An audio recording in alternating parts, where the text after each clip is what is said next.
You tell I've watched this channel, but I'm not like an archaeologist. Do you know what I mean? Sorry, I wish I really had something to give to the world. I'm comedian Matteo Lane, and I'm here to answer your questions from the internet. This is stand-up comedy support. This is from Celebrity Guacho, and the picture is the Mona Lisa. How long do I have to keep writing jokes before they start getting funny? Find another job. No, I will say that stand-up takes a really long time. I've been doing this now for 17 years. And when you start stand-up, usually what they tell you, and by they, other open micers, is say, hey, it takes 10 years to find your voice, to really bring all of your experiences on stage together. So in other words, it's not just about, yes, the jokes are important. Jokes are important. How do I stand on stage? How do I walk on stage? How do I hold a mic on stage? How long do I wait for the laughter, if there is any laughter? How do I deal with hecklers? How do I deal with other comics? How do I deal with the booker? How do I deal with drunks? How do I deal with, so many small things. I mean, comedy at some point almost turns musical, where I say something and I know if I wait too long after the laughter, if I don't jump in with the tagline, it's not gonna get as big of a laugh. And that kind of thing only comes from doing it every single night after years and years and years and years with no social life and no sex life, and wow, my 20s were really rough.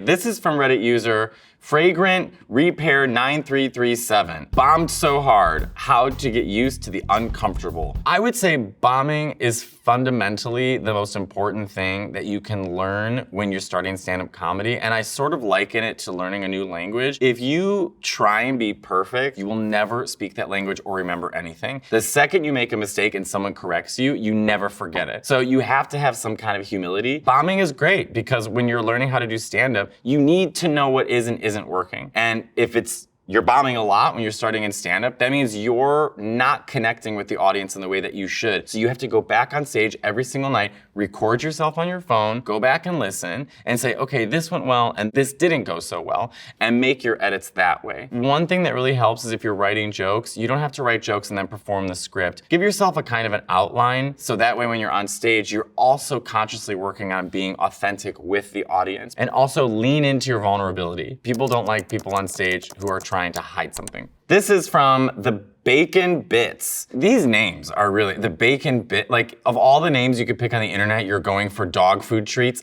Whatever, okay. Question for comedians. What is too far with comedy, or are there no limits? This sounds also like an anal question. I really don't know. I feel like whatever your life experiences are and how much the audience can take, you know what? Poppers, lube, that usually helps. Alcohol, that's why there's a 2-drink minimum. But I mean, if you're telling jokes at a basement at 2 o'clock in the morning to a bunch of adults in New York City and everyone's wasted, you can't go up there and be like, how now, brown cow? Just don't be too mean. This Reddit user asks, is there a tutorial that teaches joke delivery? No, unfortunately with stand-up comedy, at least in my point of view, I don't really think you need to take classes, and I don't think that you need to, I mean, they can be helpful for some people, for sure, but really the best way to do it is throw yourself into the water. You are gonna learn so much by signing up at a local open mic, and it's not so much about how you are on stage, but so much as watching other people in their creative process, seeing things that you would have never known you could do. I remember in Chicago in 2023, I was so concerned about the joke writing. Then I saw comedian Candy Lawrence and Natalie Jose, and they were so expressive and loud on stage and using their body. It dawned on me, I didn't know that I was able to do that. So watching comedy is just as important as performing comedy. This is from Reddit user What's the etiquette for audience members who get picked on? Don't try and be funnier than the comic. You're not really being picked on. The comic is using you to sort of uplift the energy in the room. So maybe one of their jokes didn't work and they're like, I gotta get out of this. What do you do for work? Whatever answer you think of that you're trying to think you're gonna be funnier, you actually look worse. If you just go along and answer seriously, it kind of makes it a better show for everyone. And then the comic will be less likely to pick on you because you're being honest and you're helping them. Oh my God. Mike Falzone. You wanna know why stand-up comedy is my favorite thing in the world? I do, Mike. I wanna know why. Because it's solely based in authenticity. It's just you and the microphone, and either you make people laugh or you don't. No games, no gaming the system. You're funny or you're not. That's it. The interesting thing about stand-up comedy is that it's pretty raw in the sense of it's a person with a microphone. There's no dancing, there's no singing, there's no nothing. It's nice to just go into a basement and watch someone think at you and make you laugh and you relate to them. It's probably one of the most connective art forms, I would say. Or is the ballet better? The ballet. From another Reddit user, have you guys ever dealt with an audience member with a weird, distracting laugh? Yes. I actually like it. You know, every time you hear the laughter and it kind of lingers, you can just always kind of point back to that person. I actually just had this. I was in Philly. You know, you can't see anything on stage. The lights are so bright. You can maybe see like a few people in front of you, but then the rest is just, you know, total darkness. And there was a woman in the upper left, and every time we would finish a joke, everyone would laugh, and then you would just hear, and I'm like, you know what? This woman's really enjoying her time, and this is the point of it. This is from JSLEI1. Yes, the 2-drink minimum is a scam. It's actually not a scam. They're providing you a service, which is laughter. And so when you go in, they say, look, order something on the menu. Come on, it's a business. I mean, there's servers, there's the comedians who gotta get paid. Come on now. This is from Intelligent Floor. Discussion. Do new comics have to have an online presence? No. They don't have to do anything. Comedy is not about being a huge star and having millions of dollars and doing these giant stadiums. Comedy is about your connection with an audience and how you're growing in your craft. Going online is definitely a route that can get you there to expose yourself to try and sell tickets, etc. However, I know a lot of comedians that aren't online and they have successful careers and they're the funniest comics I've ever met. Whatever feels natural to you should be the route that you go, and you shouldn't feel the pressure to do things that other people are doing just because it's the way that things have moved now. This is from Chelsea Young 568. How many gigs did it take you to stop feeling absolutely terrified every time you're about to go on stage? Or does that not really go away? Similar to grief, it never goes away. Life just builds around you. You know, the first few times I went on stage, I was petrified. I was 23 years old. I would drink. I was just so scared because it's so horrifying. But as time went on, I completely stopped drinking because I needed to get used to the feeling of anxiety and dealing with the adrenaline to control it. That for me is the attitude I feel I have to have, because I need it to be so natural that the audience is immediately comfortable. Because if I go out and I'm nervous, they can feel it and it will ruin the show. But I'm used to the adrenaline now, so I can kind of hide it. Usually I slow my pace down so that way they don't think I'm that scared. This is from Reddit user Orange Pajama. Do you guys say pajama or pajama? Pajama. You say pajama? Yeah. Where are you from? Florida.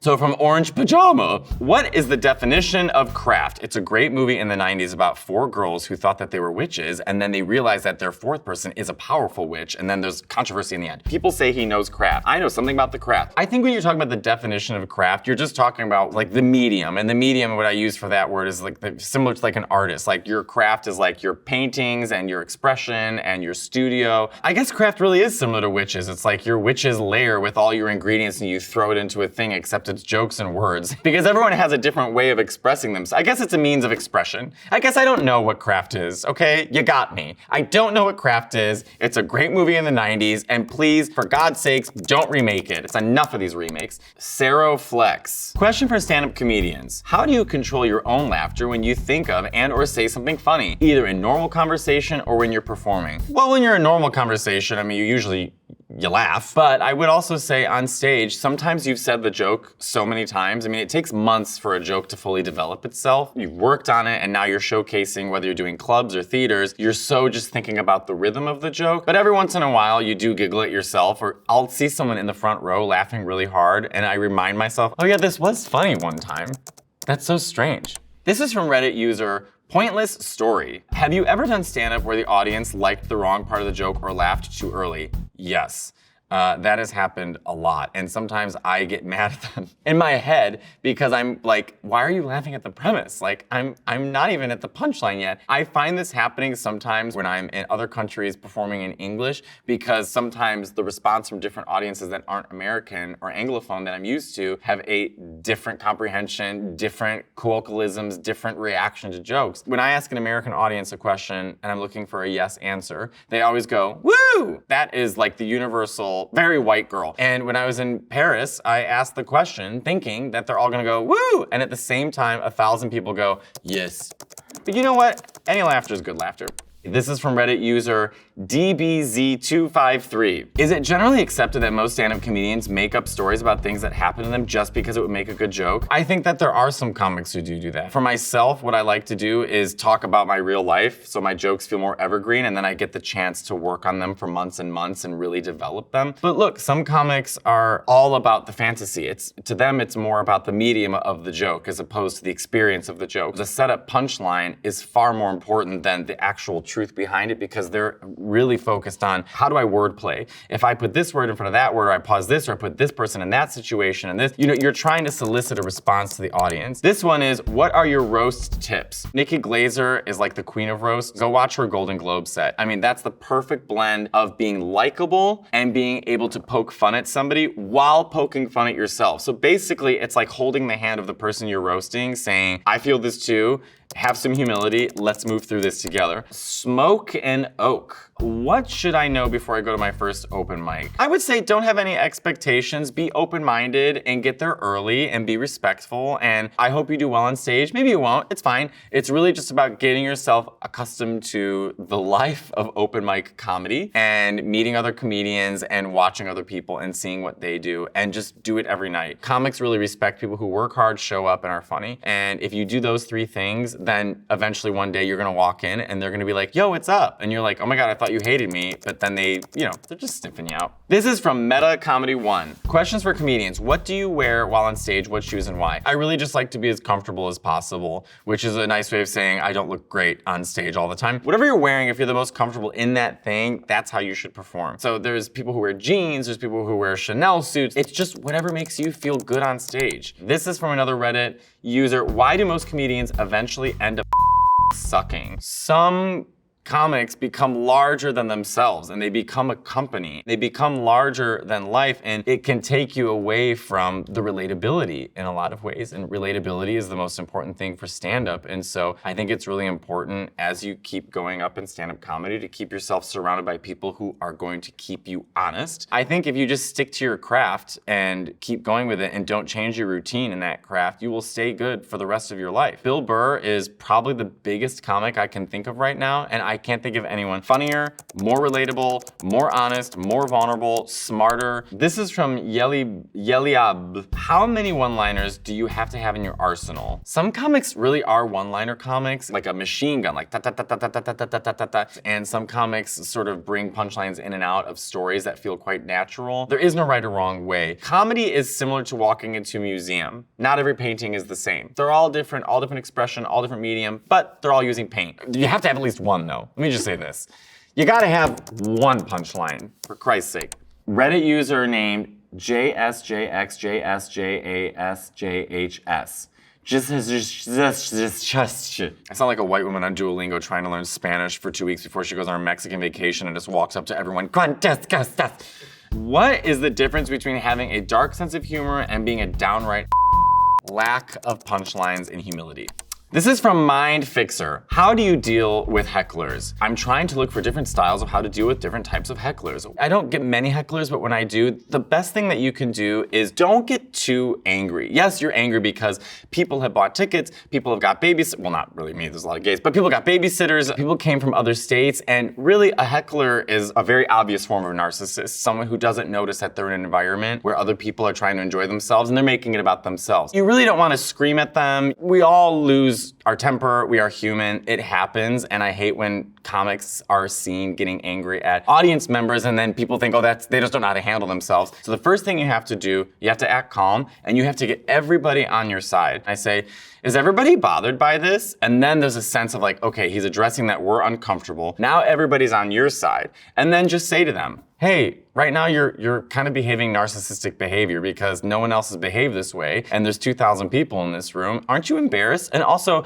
don't you have friends around you that are holding you accountable, or do you have bad friends too? And then you ask security to make them leave. And then after that, move on with the show. This is from It's Dan D. Man. How do you open your set? I've been doing stand-up for 17 years, and a joke that I used to do, obviously I'm gay, you don't need me to tell you, unless you don't know and you just think I'm foreign. But one of the jokes that I used to do, because audiences, if you don't tell them that you're gay, even though I look and sound gay, they would be so uncomfortable, like, why isn't he talking about it? So I would just go up and not say anything, and I would sing in like a high falsetto, "Oh mio bambino caro," and then when people would clap uncomfortably, and I would go, "That's a true story of how I came out to my dad."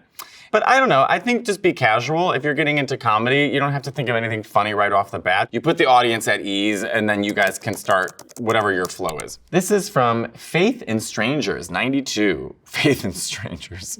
What a Craigslist post. My faith in strangers has always brought me closer to... Okay, why do you think some people are naturally so much funnier than others? Sometimes it's environmental, sometimes it's just intrinsically how you are made up genetically, how you interpret the world, how you express yourself, how you see things, how you interact with people. You know, I come from a large family. My mom's family is all Mexican and Italian, and I have about 6,000 cousins, and we all grew up on the same block and all next to each other. You have to go to battle every night at dinner because there's so many people and so many people are funny. You really don't speak up at the table unless you also have something funny to add. You come with a pretty quick sense of humor pretty quickly because it was defending yourself every single night. But I don't know, like I think my Aunt Cindy is probably the funniest person that I know. She's not a comedian, she's not a performer, she's not even in show business, but when I watch her tell stories, I'm literally watching someone do a setup, a premise, a punchline, a story, tags, impressions, performance, and I see myself on stage almost performing the exact same way because that's just how I grew up. This is from Jasmine Carter the comedian. Hey, first rule of comedy, don't steal jokes. That's the deadliest sin and that's weak. I agree with you. Now, sometimes when you're in comedy, you do see people saying very similar jokes and similar material because someone sees the new Batman movie and someone else sees it. They both have their opinion on it. They're both on stage. They're both talking about it. It just kind of happens. But then there are comics who have stolen jokes and pretend they didn't, and I find that incredibly uncomfortable. This is from another Reddit user named Official Walmart Inc.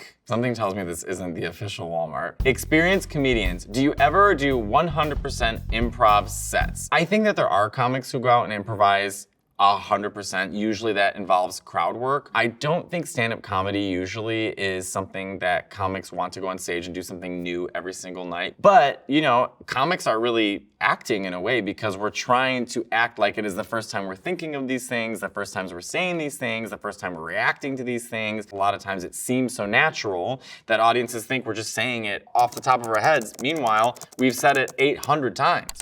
This is from Brandon Quishon. Quick question for comedians, not comics. First of all, it's all caps. Why are you yelling at me? I am being abused right now. Quick question for comedians, not comics. Do you think open mics are still necessary if needed at times, or is just when they want to? I would say comedy is always changing. Look, when I started comedy in 2009, open mics was the way to engage with your community, to learn how to write jokes, to practice your material. Your currency was the respect from the better comics in the back of the room, or they said that you were funny. Now everyone's putting clips online, and I think that that can be really helpful. It obviously helped me, but I also have 17 years worth of material to be able to share online while I develop new material. I think if you're a new comic and you're 3 years in and you're trying to put stuff online, you're keeping up with the game. However, when do you get the chance to really develop that material into a full hour? Because if one joke hits and you get 1 billion views and they want to book you, that's 3 minutes on stage. What's the other 57 minutes? I remember in school, my teacher Dan Gustin said to me, "You are not working on the masterpiece, you are working towards it." And I've kept that in the back of my head for my entire life. God, it got so serious. Stats feed. Who, in your opinion, is the greatest stand-up comedian of all time? I go in between Richard Pryor and Joan Rivers. Richard Pryor, I think, he made it sound like you were just coming up with it all at the top of your head. He didn't play the same games as everybody else, and he was so prolific in his storytelling. I can still see comics today that's like, oh, that's the result of Richard Pryor. And Joan Rivers, I mean, Joan Rivers took comedy to another level, and she wasn't afraid of going the extra mile. You know, she couldn't say she was pregnant on TV when she was this big. She couldn't say abortion. She couldn't say anything. She couldn't say gay. She always held on to it. That's what made me want to do comedy. I was 22 and I saw a special of Joan Rivers, ironically called Before Melissa Pulls the Plug. And there's this 71-year-old woman in heels with giant fur coat walking around stage screaming at the audience. You know, she still had the fight in her. Well, that's it. That's all the questions. I hope you learned something and we'll see you next time.